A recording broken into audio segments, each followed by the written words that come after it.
Hello, everybody, and welcome to Music Industry Insights Worldwide. And today we've got Cuban Davinci with us. Hi, Cuban Davinci. How are you doing? I'm doing all right.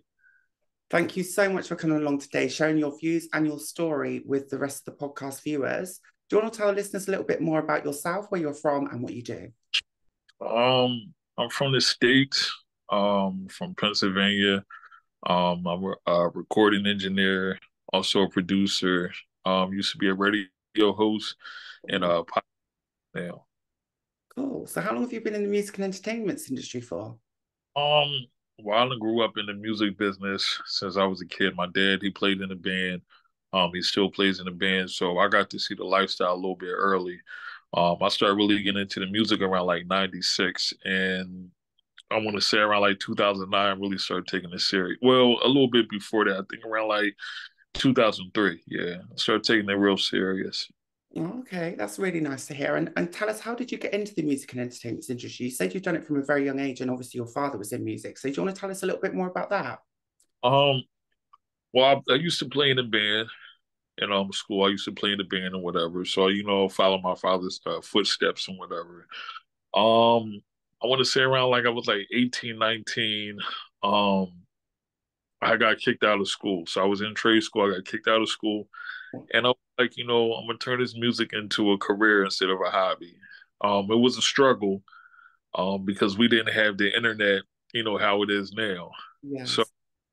I said around like 2009, I started doing shows, local shows at coffee shops and whatever. And then that progressed and started following different people to shows. And then I say around like 2012, that's when I dropped my album and put it on a distribution platform. Oh, that's cool. So tell us a little bit more about did you have a musical education and how did you turn your hobby into a business? Because I think that's a really important point that you make there is a lot of people want to make music and make it in the music industry, but it is actually a business. So do you want to tell us a little bit more about that and how you've kind of progressed in the industry? So I had a group with my brother and a couple of my friends. It was called OBM, and all rapping or whatever. And I always say like I got the studio, so now I got a record label. Yeah. So everybody's saying, "Oh, we got a record label, we got a record label." So I say when I was like 19 years old, I was like getting books. So like I said, this before YouTube and the internet. So I would go to the The music store. It was the MySpace days as well, wasn't it Yeah, then? yeah. I was getting the books and I was just reading books and reading books. And then once the internet really started popping off, and like Twitter came about, I would follow stars and I would download the like the little pamphlets that they was the information they was sharing. So I really had to learn how to actually run a label, build a label, and get your money from everywhere. Right. So how does that operate? How could, if you wanted to explain to an artist that was just coming along, who's doing it for a hobby, and they want to try and turn it into a business, what kind of tips and hints would you give to them on how to monetize off of their creativity? Because I think that's a really important part of it. For artists to begin, if you're an artist out there and you're trying to begin, I would definitely just work on your craft. Work on, getting the right songs, but also get with somebody that knows the business. Don't like we're in a time where everybody wants to do it themselves, and even though back then we had to do it ourselves because everything was changing from real studios to in-house studios. So if you're an artist nowadays, I would definitely get with somebody um that helps you, understands the business, and can help you monetize all your money. Okay, so do you think networking and figuring out how the business operates is a really important part of it as well? Oh, definitely, Yeah. definitely. So how kind of would you advise other artists or producers like yourself or someone who wants to start a label as well? Because I think that's a really important part. Some artists want to actually form their own labels, distribute their own music, and they want to do it all in-house. So does that cost a lot of money to do that? And did that kind of set you back a little bit, or did you find that an advantage? Well, at the time, we just had the name. Oh, we got the name. This is our label. But Yeah. like I said, like that wasn't just how to run a label. Like you have to, if you want to run a label, you got to learn the business, and this is why it's so important to get with somebody that knows the business. Mhm. Be an artist first before you want to be running the label. Um, Once you learn the business and you're with somebody independently, either as a manager or a label holder or whatever, Yeah. and they helped you get some money, the next thing you would do was get your own LLC. You get your own LLC, trademark your name, so nobody has it or whatever, um, and then go from there. Okay, because I meet a lot of artists, sorry to interrupt you. I meet a lot of artists in the music industry when I'm doing my networking, and they always say to me, Saskia, I need a manager, I need a manager. And I actually turn around and say, I think you actually need a lawyer before you need a manager. Now, what's your thoughts on that? Um, you need both. Hmm. Both. I've been where coming in this business where people are like, well, what do I got to manage? And I'm like, what do you mean? What do you got to manage? Like, here goes my product. This is what it is. You're my manager. A lot of people don't understand. Like, the manager's job is to find artist shows. The Yes. manager's to find the artist to write beats, um, take them to the studio, whatever, um, and try to get them paid. You know, if so be. But also, you need a lawyer too. Yeah, and this is Um, the thing, Cuban, like, when you're just starting out and you're not really making any money, what kind of artist manager you think is the best one to go for? Because not everyone's going to work for free, right? And not all of these reputable artist managers are going to work with someone who's not generally making money off their music. I would say find somebody that's close to you and believe in you. Yeah. Don't try to go after um somebody that's looking for a pay.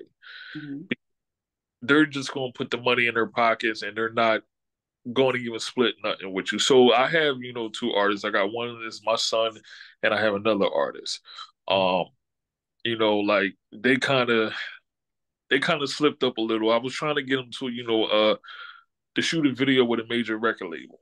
Yeah. And I guess they don't believe like, oh yeah, this can happen overnight. Well, with my connections, it can. So find a manager that is all for you. If he's all for you, he's not worrying about the pay. That's hard to come by. He Yeah. has to do just like you believe in yourself. Um, and then y'all work something out later on, like as far as agreement, when the money starts coming in, for a split. I think that's the best way. But also, grab a lawyer too, because you might do a song with somebody. So like if you do a song with somebody and you don't have I can't even think of the split sheet. You don't have the split sheet. So in the split sheet is where everybody has their names, who was recording it, who mixed it, who mastered it, who wrote the songs. So everybody get their percentage. Once you have your percentages down, so say you do a song with somebody and it takes off, but you don't get paid. Yeah. That's where the lawyer come in. Right. They took 100% of everything and you got nothing. Exactly. And this is another thing artists do as well when they don't necessarily have that legal expertise. They'll just sign on the dotted line and not even read a contract, which can Right, destroy some artists' careers as well, can't it? right. So I think it's really important. So what's the music scene like in Philly and what kind of genres do you do? And tell me a little Um, bit more about your son and the music that you do and your record label. um, Philly's always Philly. Yeah. To me, is dead.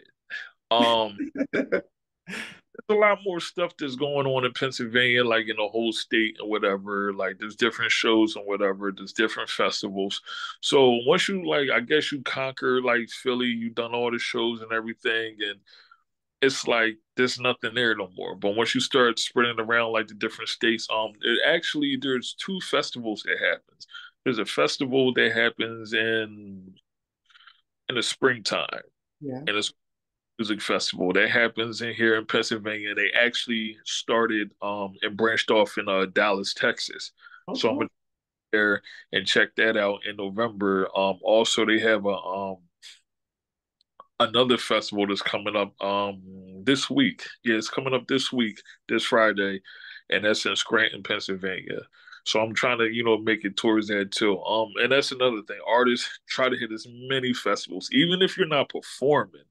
Take your merchandise. Merchandise is the biggest way to get money. merchandise and your performance. But if you're not performing, take your merchandise, network with people, talk to people, and just promote yourself daily. Yeah, I think you're really right there. And it's also about trying to monetize what you can when you can, right? And I think this is another Right. important point you make is with the merchandise, give us a few more tips and hints on that. And where do you go to do that? And do you do click to order or do you just buy a batch of merchandise and print it yourself and get all that done? How does that work? Well, it started me just making the shirt. So we used to draw the shirts up. That Oh, was like way back MySpace days. We draw the shirts up, we wear it, whatever. And then actually I started running into different people that actually made the shirts and whatever. And then just progress and progress to where now I have a company that makes all my hoodies, all my t-shirts and whatever. And they're like the quality of the t-shirts, the hoodies is amazing. So when I tell you a price, you got to look at the quality that's made, and that's very important. Always have merchandise. I just had a show, what was it?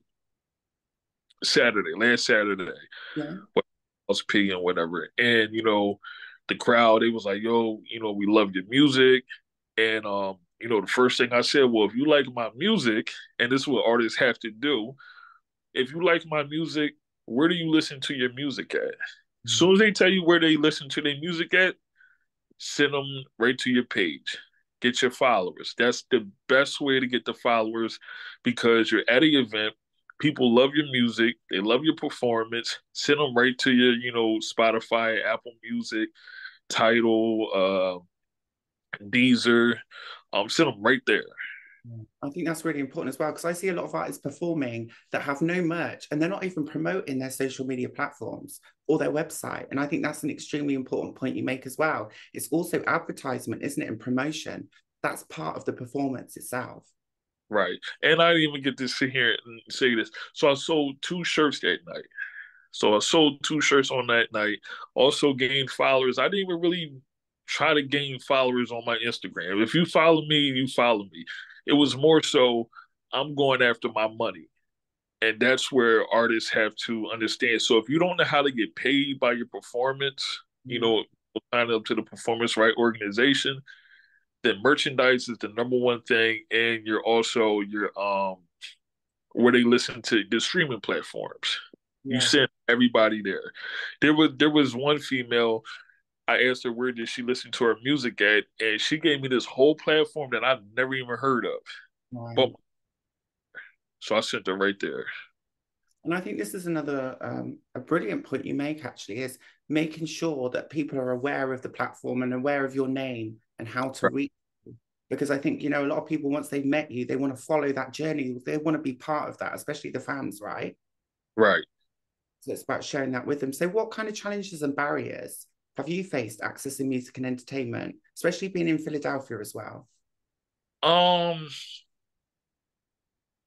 People not being true. Mm. Um, People being there with you. You starting people giving you broken promises. I used to run with Brooklyn Zoo. There was a group under there called 144,000, and I used to be a part of that. And I thought it was going to sign. So you got the Wu Tang, Brooklyn Zoo, and then here goes this new group under Brooklyn Zoo. And I thought I was going to sign, and I only did one song with Yeah. them. After that, the group goes their way, and they got a couple albums out now. So it was like I was one of the originals, but I've been in groups where people don't stay together Yeah. in enough time to maybe even do one project, and everybody goes their own way.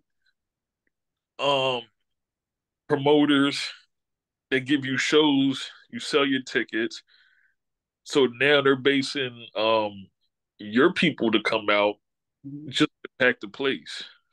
Yeah. Sometimes you don't get like 10 or 15 people come out. Mm. So it's a lot of work. 'Cause, people turn you down because they don't know who you are, or a lot of people got egos. A lot of people have got egos in the music industry, haven't they? And I think that's a different part of it. And there's lots more no's than there ever is yeses. And I think part of success is those people that just keep going with all those failures. They turn that into that motivation to succeed, right? Right, right. So kind of like with those challenges and barriers that you faced, how has that impacted you in your career and how you feel about yourself? Um, for me, it was a little difficult. I think I would have been in a better place by now, but at the time I was getting incarcerated or whatever. So for me to get incarcerated, come home, drop an album, get incarcerated again, and come home, drop an album, I think that was a little bit more because every time when I did come home, I would drop something and there was always something else going on. So I did a little bit of acting too as well. I just got done shooting a reality show last year. So it's like I'm always trying to do like different things. I think that's really interesting, actually. I'm going back to the discussion we had on the groups, because originally I wanted to be in a group. And I think that was the thing that I had to think about twice and think over it. And actually, I didn't want to be in a group in the end because of that dynamics. And, you know, sometimes people didn't get on in groups, and sometimes you've got to rely on other people to be Right. part of something. How did that affect you as well? Obviously, being in a group and then having to come out of it, being incarcerated as well. God, you've been through a lot. So, how's that Yeah. you and what you produce and how you make your music and what you write about? How's that Um, impact? it's my journey, it's my story. Mm. Um, at the time, I was kind of mad at being incarcerated and coming home and going back.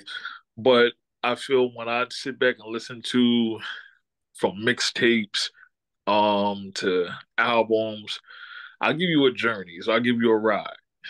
I have an album that I'm trying to work on right now. It's kind of hard because I want to top the last two albums. Yeah. Um, and I still want to give you that ride through the album. I just don't want to give you songs. I want to give you a ride through the album and the journey and everything. So you understand where I come from, how hard it was. Um, I see a lot of artists now, they're having their own shows, like festivals. I did all that early in my 20s. So in my 20s, I had my own show. I had two successful shows Well packed. done. Um, they wasn't playing this on the radio, so I got my own radio. That was a success. Um, and then I actually got to work on the radio station because of my online radio.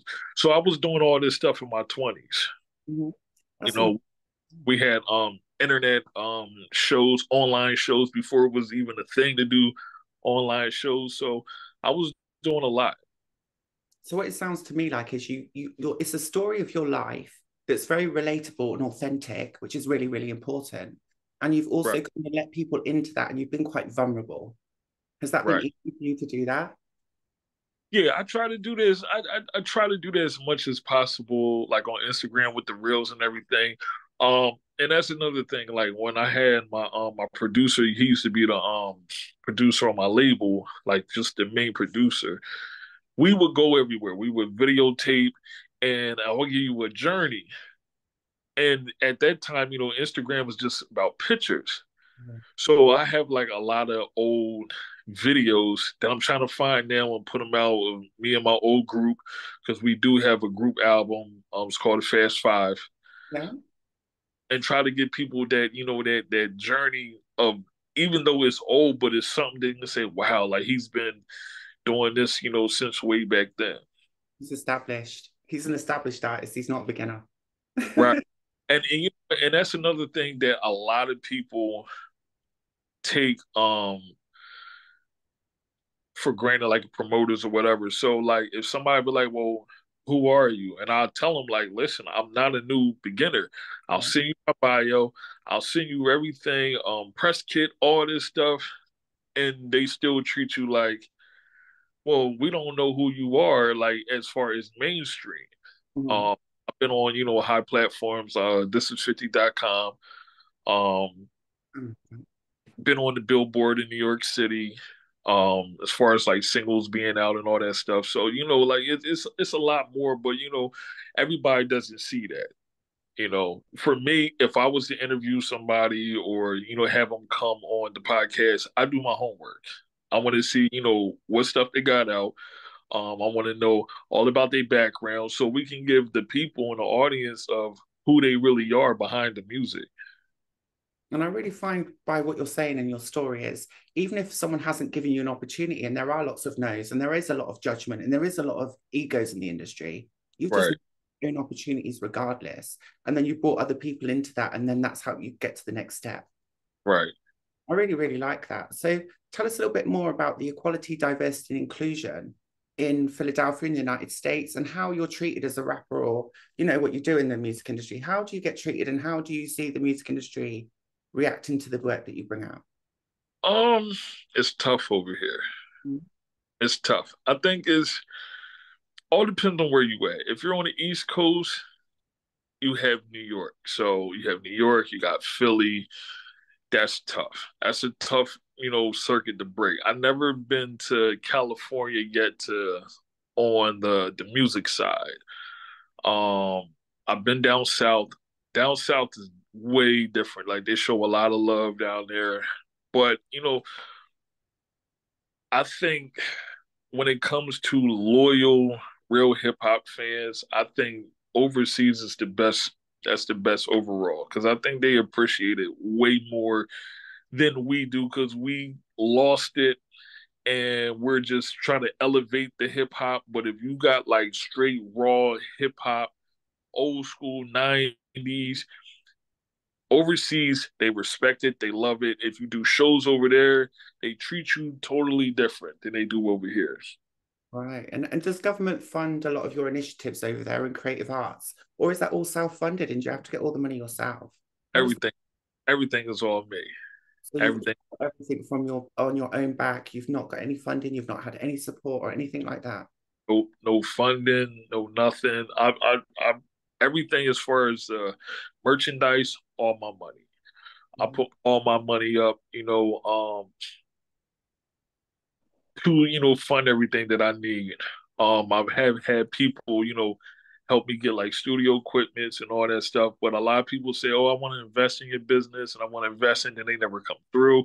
Once they figure out you can't make that much, I ain't gonna say you can't make that much money, but as far it's not a get rich scheme. No, not quick. It's not a quick process, is it? It takes Yeah, time. Yeah.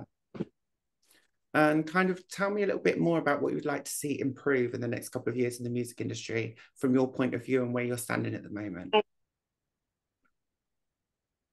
as far as that, I would just like to see everybody get treated right. As far as like pay wise, I think the streaming services they're gypping us of our money. Um, Definitely. a lot of the labels they are getting involved, so they're trying to take away and hold us back so we can still get a fraction of a penny. I would like to see that improve. Um, I would just say, if everybody can unify, so it doesn't matter because you have social media platforms and everybody, and it's easier to get access around the world. If everybody plays their parts and they have the right connections with right people, I think if one person can make it independently, they can help more other people out, and, Definitely. I always and talk about we can collaboration. knock the major labels out the way. Mhm. I think that's a really important point you make there. So you think collaborations are also the way forward in helping other people and building a kind of collective of different people with different kind of professions around you? Do you think that's a beneficial thing to do as well? Of course, I Yeah. I try I try to collab with a lot of people from everywhere. I usually try to collab more with people overseas. I have done stuff with people overseas. I have a song. It's because what's it called? All We Know. Um, that was a DJ Chemo. He's from the States, but he lives in Germany now. He's been out there for some time.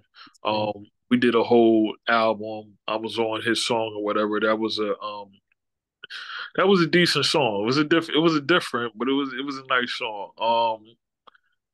There's a couple other people that I've connected with. This is years ago, overseas and whatever. So I like connecting with people overseas because if I connect with them, they might have a whole platform over there, what's going on or whatever, and they push the raw hip hop. That's where I fall in with the raw hip hop. Um, So when people be like, yo, like I like your music, that's raw, it's like an old school film, whatever. So I try as much as possible to deal with people overseas. Everybody in the States, that's easy access. I Right. can fare and go right to the States and whatever, anytime. Mhm. I totally agree, actually. And I was going to say to you, like, you've got your own record label. Do you talk about sync a lot and do you do a lot of sync placements and stuff like that? How does that work if you want to explain it to the audience? I haven't done syncing too much. I'm Yeah. starting trying to get into that, but I do like with my publishing, I have made money off of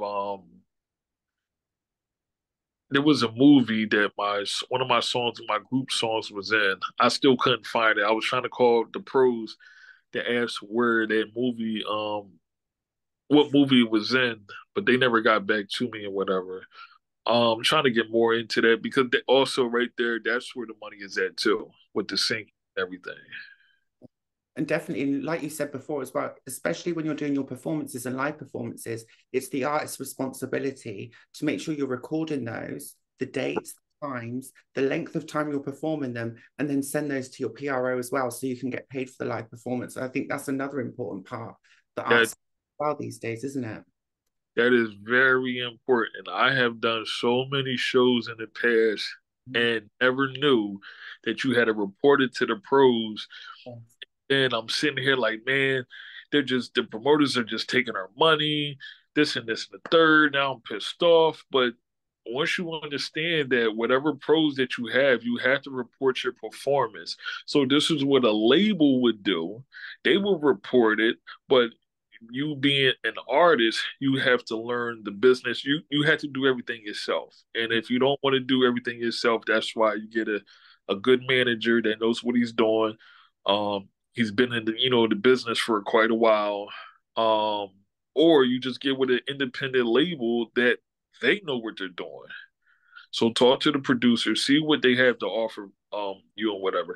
As far as the money, I really wouldn't worry about the money because album sales, nobody sells albums no more. Right.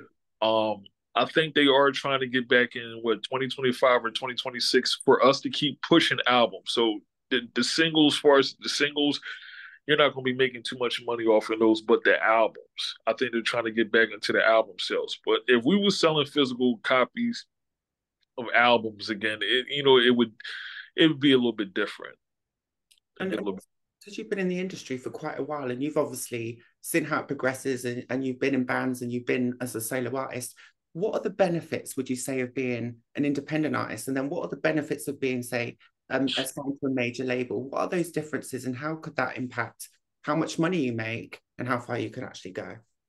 Being independent, um, you have you got control of your own journey. You Yeah. own your producers, um, you own your publishing. So you have that you do own. As far as being on a major label, um, you'll have money in your hands ASAP. So as soon as you sign that deal, you'll have money in your hands. Only downfall about that is people get advance money. They take it, they buy jewelry, they buy a house, they buy a car, all the non stuff they don't even need. Take that money, invest your money into something. That's Invest it, say like a hall. If you could buy a hall, or say like a little club that can hold like a capacity of 250 people. Because you'll make your money back right off of there. that's a Um, point. Really good point, actually. right. So it's like, but at the end of the day, being on a major label, you have to make that money back because that is a loan. Yeah. That they're, as far as independent, you can get a loan from a bank. Yes, that's true. That's You true. get a loan from a bank, and the only person that you're going to pay back is the bank. The bank's not owning your masters, they're not holding your publishing, and it's a little bit more easier. You can be with an independent label and get a good deal. Yeah, definitely. You kind of you retain your masters, and that's kind of like your pension, then, isn't it, for your future years? Because you're always going to get money back from that in the long run. So, like as far as like the streamings and stuff, like you won't make that much money on the streamings Mhm. as unless you're doing crazy numbers. Right. and crazy fan base. I mean, which can happen, but you got to have that type of following, and you got to have that, you got to be, yeah, you just basically got to have that good following, that's going to make sure that you have that enough money in your account where you can survive every quarter. One thing about me, I do get paid every quarter, because of the pros performances and everything that comes in. So not only do you just get your money from the distribution, because a lot of artists say, "Oh, I got a label and I get my money off of mechanical royalties," Yeah. but it's more than mechanical royalties. You got your publishing royalties, and Yeah. then your it's like the satellite radio, like Pandora, iHeartRadio. Then that goes from sound exchange. So you get like all these royalties from different places, and they only get royalties from one place, and Wow. that's important too. That's a massive difference as well, isn't it? Into your future and your income as well. Right. Mm. Because once the money comes in, and you can sit here and live off your money every quarter, then you're good. You made it. You don't have to be super famous. As long as the people support you, as long as they recognize you, and as long as you good content, for people to keep up. That's my problem right now is the content. Because it's like, all right, I gotta make content. What am I gonna talk about? Where am I gonna go? So, like different places, I just try to, record as much as possible and try to make as, much content when I can. Sounds cool. And how often do you release? Are you consistent with your releases? And how often? Um, I used to be. At least you're honest. I me, um, I have so many unreleased songs. Mhm. I have songs that you probably won't hear that you have to go to my SoundCloud to hear and be like, oh, this is hot. Some songs I had to do over again because the beats got sold. Um, so I used to release all the time. Anytime I did a song, I would just release it. Now it's to the point where like everybody doesn't know, excuse me, everybody doesn't know the first album. So every time that I do a show, I still do songs from the first album. Then I I'll go to the second album. I love that. I keep doing those songs till them people get familiar with them songs. And then all you got to do is just go in there and say, oh, well, he just released this song. Or, oh, I like that song. You got a video for that? Or where can I go find that at? Then send them right to the albums and the singles and all that stuff. You're still promoting your old catalog, your back catalog, as well as your new stuff, Right. which is fantastic. Very, New to everybody. yeah. I People love. that heard it, it's still new. Well, we've got another 5 minutes left. Time has flown by. So thank you so much for your expertise and advice. Like in the last 5 minutes, is there any major wins and successes you would like to share with us? And also, I'm going to leave all your links in the description below. But is there any way that artists can contact you, collaborate, or any industry professionals if they're looking to get hold of you or find out a little bit more about your work? Um, if you want to contact me, my email is Cuban Davinci 45 at yahoo.com. Yeah. Contact me there. People want to collab. You can contact me there as well. I'm always open to collab. Um, all depends what your budget is. I work with people. A lot of people. I just had a discussion with this where people was like, "Oh, well, you shouldn't charge other artists," and I'm like, "Well, this is the business. It is a business. Yeah. You It's can't. a and if we have and like I told other artists, I said if you just come to me because you heard one of my songs, then there's gonna be a pay. But if we have a connection, we got a relationship, then no, I'm not gonna charge you because then there we go with the split sheet and then we can make the money together. Yeah, yeah.